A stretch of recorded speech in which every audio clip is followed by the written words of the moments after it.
कुछ लोगों को स्वतंत्रता नहीं चाहिए क्योंकि स्वतंत्रता के साथ आती है जिम्मेदारियां, और वो लोग अपनी खुद की जिम्मेदारियां उठाना नहीं चाहते। हमारे लाइफ में जो कुछ भी गलत होता है उसके जिम्मेदार हम खुद होते, ना हमारा बॉस, ना हमारे पेरेंट्स, ना हमारे बच्चे, ना हमारे पार्टनर। नहीं, जिस दिन ये जिम्मेदारियां हम खुद से लेना शुरू करेंगे उसी दिन से हमारा अच्छा टाइम शुरू होगा। क्योंकि हमें सिचुएशन का बली नहीं बनना है, हमें सिचुएशन का नायक बनना है। हमारे लाइफ में क्या हो रहा है इससे अच्छा हम उसे किस तरह से रिस्पॉन्ड करते हैं ये ज़्यादा इम्पोर्टेंट होता है।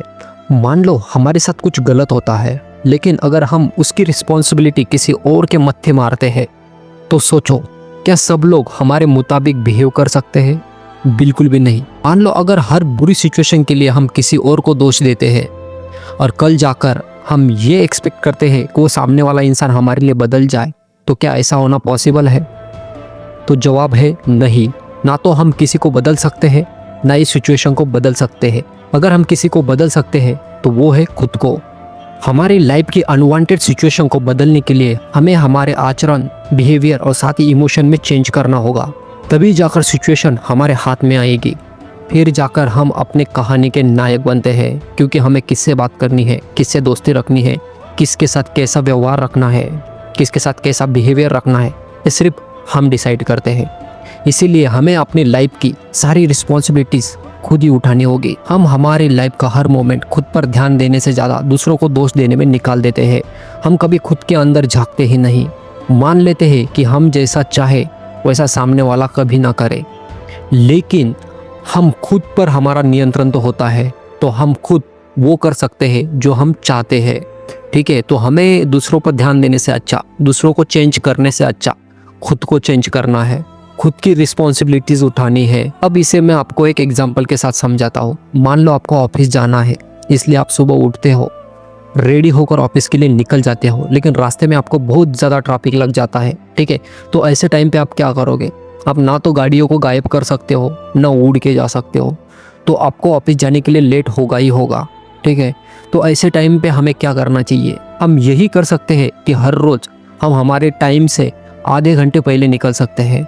तो हमारी जिम्मेदारियाँ हमें खुद उठानी होगी। अगर इस तरह से छोटे छोटे अगर चेंजेस हम हमारे बिहेवियर में या फिर हमारे आचरण में हम लेकर आएंगे, तो मैं 100% इस बात की गारंटी दे सकता हूँ कि हम हमारी लाइफ को बहुत हद तक कंट्रोल कर पाएंगे और हमारी लाइफ को हम बेहतर बना पाएंगे। क्योंकि अगर वहाँ पर खड़े होकर मैं अगर ट्रैफिक को दोष देता, या फिर उस दिन को दोष देता, या फिर उस सिचुएशन को दोष देता, या फिर जो मेरे सामने गाड़ियाँ खड़ी है उन लोगों को दोष देता कि आज ये घर से बाहर क्यों निकले, इन्होंने इतना ट्रैफिक जाम क्यों किया, या फिर मैं पुलिस वालों को दोष देता कि ये पुलिस वाले ठीक से अपना काम क्यों नहीं कर रहे, तो क्या उससे काम चल जाता? क्या मेरे कहने से हर कोई इंसान बदल जाता? या फिर मेरे कहने से क्या सिचुएशन बदल सकती है? बिल्कुल भी नहीं बदल सकती। लोगों पर हमारा कोई कंट्रोल नहीं होता, हमारा कंट्रोल सिर्फ अपने आप पर है। तो हमें हमारी लाइफ की सिचुएशन का, जो बुरी सिचुएशन है उसका बली नहीं बनना है, बलि का बकरा नहीं बनना है, बल्कि उस लाइफ की सिचुएशन का नायक बनना है।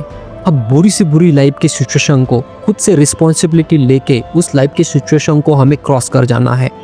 लाइफ में हम हमेशा छोटी छोटी चीज़ों को, हमारे पेरेंट्स को, हमारे टीचर को, हमारे बॉस को, या जो भी हमारे अराउंड है उनको हम हमेशा दोष देते हैं। अब इसे हम एक एग्जाम्पल के साथ समझते हैं। मान लो कल आपके एग्ज़ाम है और आपके माँ बाप आज आपको कहीं बाहर लेकर जाते हैं, ठीक है, और फिर इस वजह से आप अच्छे से पढ़ाई नहीं कर पाते, और फिर होता क्या है, आपकी एग्ज़ाम अच्छी नहीं जाती, तो आप किसको दोष दोगे? ऑब्वियसली अपने माँ बाप को। ठीक है, और वहीं पर अगर आप चीट्स के भरोसे बैठते हो कि मैं चीटिंग करूँगा, मेरा पेपर अच्छा जाएगा, ठीक है, लेकिन उस दिन ऐसा स्ट्रिक्ट टीचर आता है जिस वजह से आप चीट नहीं कर पाते हो, तो किसको दोष दोगे? उस टीचर को। ठीक है, तो दोनों सिनेरियो में अपने माँ बाप को या फिर टीचर को यहाँ पे दोष दिया। लेकिन अगर यहीं पर आप खुद से रिस्पॉन्सिबिलिटी लेते हो कि नहीं यार, अगर मेरे माँ बाप जब मुझे बाहर चलने के लिए बोल रहे थे, अगर मैं नहीं जाता, उनको बोलता कि यार नहीं मेरी कल एग्ज़ाम है तो मुझे पढ़ना है, तो शायद मेरे आज एग्ज़ाम अच्छी जाती। ठीक है, वहीं पर अगर मैं चीट्स के भरोसे नहीं बैठता, जो साल भर मैंने वेस्ट किया, दोस्तों के बुलाने पर दोस्तों के पास चला गया, टाइम पास किया, वो टाइम पास ना करके अगर मैं उस दिन पढ़ाई करता तो शायद आज मेरा पेपर अच्छा जाता। तो ना गलती आपके माँ बाप की है ना उस टीचर की है, गलती है आपकी। जब आप खुद से सारी रिस्पॉन्सिबिलिटी लेनी शुरू करोगे, किसी को दोष ना देकर सब कुछ, जब आप अपने आप से एक्सपेक्टेशन रखना शुरू करोगे, तो मैं यकीन के साथ कह सकता हूँ कि उस दिन से आपके लाइफ में चेंजेस आना शुरू हो जाएंगे। इसलिए हमारे जैसे जो मिडिल क्लास लोग हैं वो क्या करते हैं, जब भी हमसे कोई अपॉर्चुनिटीज मिस हो जाती है तो हम उस सिचुएशन को दोष देते हैं, या फिर हम अपने माँ बाप को दोष देते हैं कि यार मेरे माँ बाप इतने गरीब क्यों है, यार मेरे माँ बाप के इतने हालात ख़राब क्यों है। मान लिया आपका जन्म किसी गरीब घर में होता है, तो गरीब घर में जन्म होना कोई शाप नहीं है, शाप है गरीब मरना। ठीक है, तो आप उस चीज़ को सुधार सकते हो, आपके गरीबी को, आपके सिचुएशन को, आपके हालातों को आप सुधार सकते हो। मान लो कोई एग्ज़ाम के लिए आपका सिलेक्शन नहीं हुआ, या फिर आपकी एग्ज़ाम जो है वो अच्छी नहीं गई, तो आप और एक ट्राई कर सकते हो, या फिर किसी और फील्ड में ट्राई कर सकते हो, किसी और एग्ज़ाम के लिए ट्राई कर सकते हो। हज़ारों फील्ड, हज़ारों ऑप्शंस है आपके पास। ठीक है, हज़ारों करियर ऑप्शंस है जिन्हें आप चूज़ कर सकते हो। तो कोई एक अपॉर्चुनिटी मिस हो जाने से आपकी लाइफ ख़राब नहीं हो जाती। This is the just beginning of your life. Okay, तो सब कुछ खत्म नहीं हुआ है। It's not end of this world, it's not and your life. Okay, it just a beginning यार, जस्ट बी प्रिपेयर। तो बस मैं आज की वीडियो में यही कहना चाहता था कि हमारी सिचुएशन चाहे जैसी भी हो, चाहे अच्छी हो, बुरी हो, जिसकी भी वजह से हो, उसकी रिस्पॉन्सिबिलिटी हमें उठानी है, क्योंकि उसके जिम्मेदार सिर्फ हम ही है। जिस दिन हम इस तरह से सोचना शुरू करेंगे तो आपकी लाइफ 100% बदल जाएगी। तो ये एक मंत्र है लाइफ चेंज करने का, लाइफ में आगे बढ़ने का, लाइफ में सक्सेसफुल होने का। ठीक है, तो दोस्तों मैं यहाँ पर इसी तरह के कंटेंट लाता रहता हूँ, और साथ ही वीडियो अच्छा लगा होगा तो वीडियो को लाइक भी ज़रूर कीजिएगा। और आप खुद से कोई राय देना चाहते हो तो मुझे कमेंट में नीचे ज़रूर बताइएगा। मैं मिलूँगा आपको अगले वीडियो में, तब तक के लिए आप अपना ख्याल रखिएगा।